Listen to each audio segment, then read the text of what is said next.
ISIS sleeper ಸೆಲ್ನ ಇಬ್ಬರು ಉಗ್ರರನ್ನು ಮುಂಬೈ ವಿಮಾನ ನಿಲ್ದಾಣದಲ್ಲಿ ಬಂಧಿಸಲಾಗಿದೆ ಎಂದು ರಾಷ್ಟ್ರೀಯ ತನಿಖಾ ದಳದ ಅಧಿಕಾರಿಗಳು ಶನಿವಾರ ಬೆಳಗ್ಗೆ ತಿಳಿಸಿದ್ದಾರೆ.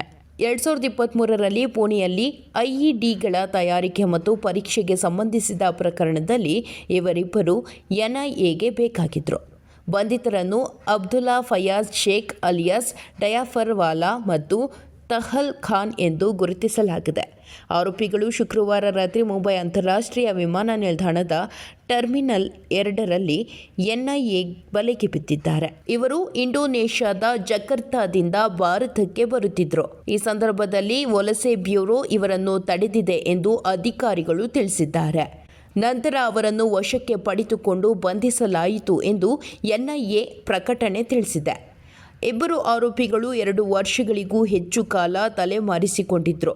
ಮುಂಬೈನ ಎನ್ಐಎ ವಿಶೇಷ ನ್ಯಾಯಾಲಯವು ಅವರ ವಿರುದ್ಧ ಜಾಮೀನು ರಹಿತ ವಾರೆಂಟ್ ಹೊರಡಿಸಿತ್ತು. ಅಬ್ದುಲ್ಲಾ ಫಯಾಜ್ ಶೇಖ್ ಅಲಿಯಾಸ್ ಡಯಾಫರ್ ವಾಲಾ ಮತ್ತು ತಹಲ್ ಖಾನ್ ಬಗ್ಗೆ ಮಾಹಿತಿ ನೀಡಿದವರಿಗೆ ತಲಾ 3 ಲಕ್ಷ ರೂಪಾಯಿ ನಗದು ಬಹುಮಾನ ನೀಡುವುದಾಗಿ ಎನ್ಐಎ ಈ ಹಿಂದೆ ಘೋಷಿಸಿತು. ಬಂಧಿತ ಉಗ್ರರು ಈಗಾಗಲೇ ಕ್ರಿಮಿನಲ್ ಪಿತೂರಿಗೆ ಸಂಬಂಧಿಸಿದ ಪ್ರಕರಣವನ್ನು ಎದುರಿಸುತ್ತಿದ್ದಾರೆ. ಈಗಾಗಲೇ ಬಂಧಿಸಲ್ಪಟ್ಟಿರುವ ಮತ್ತು ನ್ಯಾಯಾಂಗ ಬಂಧನದಲ್ಲಿರುವ 8 ಇತರ ಇಸ್ಲಾಮಿಕ್ ಸ್ಟೇಟ್ ಆಫ್ ಇರಾಕ್ ಮತ್ತು ಸಿರಿಯಾ ಪುಣೆ ಸ್ಲೀಪರ್ ಸೆಲ್ ಸದಸ್ಯರು ಸಹ ಈ ಪ್ರಕರಣದಲ್ಲಿ ಶಾಮೀಲಾಗಿದ್ದಾರೆ ಎಂದು ಎನ್ಐಎ ತಿಳಿಸಿದೆ. ಭಾರತವನ್ನು ಇಸ್ಲಾಮಿಕ್ ರಾಷ್ಟ್ರ ಮಾಡುವ ಸಂಚು ಐಸಿಸ್ ಸ್ಲೀಪರ್ ಸೆಲ್ ಸದಸ್ಯರು ಹಿಂಸಾಚಾರ ಮತ್ತು ಭಯೋತ್ಪಾದನೆಯ ಮೂಲಕ ಭಾರತದಲ್ಲಿ ಇಸ್ಲಾಮಿಕ್ ಆಡಳಿತ ಸ್ಥಾಪಿಸುವ ಐಸಿಸ್ ಕಾರ್ಯಸೂಚಿಯನ್ನು ಮುಂದುವರಿಸಲು ಉದ್ದೇಶಿಸಿದ್ರು. ಅಲ್ಲದೆ ಭಾರತ ಸರ್ಕಾರದ ವಿರುದ್ಧ ಕದನ ನಡೆಸುವ ಮೂಲಕ ಶಾಂತಿ ಮತ್ತು ಕೋಮು ಸೌಹಾರ್ದತೆಯನ್ನು ಕದಡುವ ಸಂಚು ಹೂಡಿದ್ರು.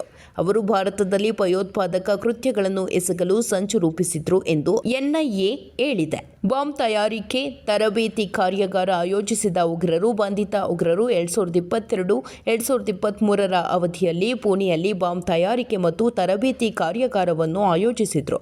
ಜೊತೆಗೆ ಅವರು ತಯಾರಿಸಿದ ಐಇಡಿಯನ್ನು ಪರೀಕ್ಷಿಸಲು ಸ್ಫೋಟವನ್ನು ನಡೆಸಿದ್ರು ಎಂದು ಎನ್ಐಎ ಹೇಳಿದೆ. ಪ್ರಕರಣದಲ್ಲಿ ಅಬ್ದುಲ್ ಫಯಾಜ್ ಶೇಖ್ ಮತ್ತು ತಹಲ್ ಖಾನ್ ಮಾತ್ರವಲ್ಲದೆ ಮೊಹಮ್ಮದ್ ಇಮ್ರಾನ್ ಖಾನ್, ಮೊಹಮ್ಮದ್ ಯುನಸ್ ಸಾಕಿ, ಅಬ್ದುಲ್ ಕದೀರ್ ಪಠಾಣ್, ಸಿಮಾಬ್ ನಜೀರುದ್ದೀನ್ ಖಾಜಿ, ಜುಲ್ಫಿಕರ್ ಅಲಿ ಬರೋಡವಾಲಾ, ಶಾಮಿಲ್ ನಜಾನ್, ಅಫೀಕ್ ನಚಾನ್ ಮತ್ತು ಶಾನವಾಜ್ ಆಲಂ ಅವರನ್ನು ಬಂಧಿತರು ಎಂದು ತನಿಖಾ ಸಂಸ್ಥೆ ತಿಳಿಸಿದೆ.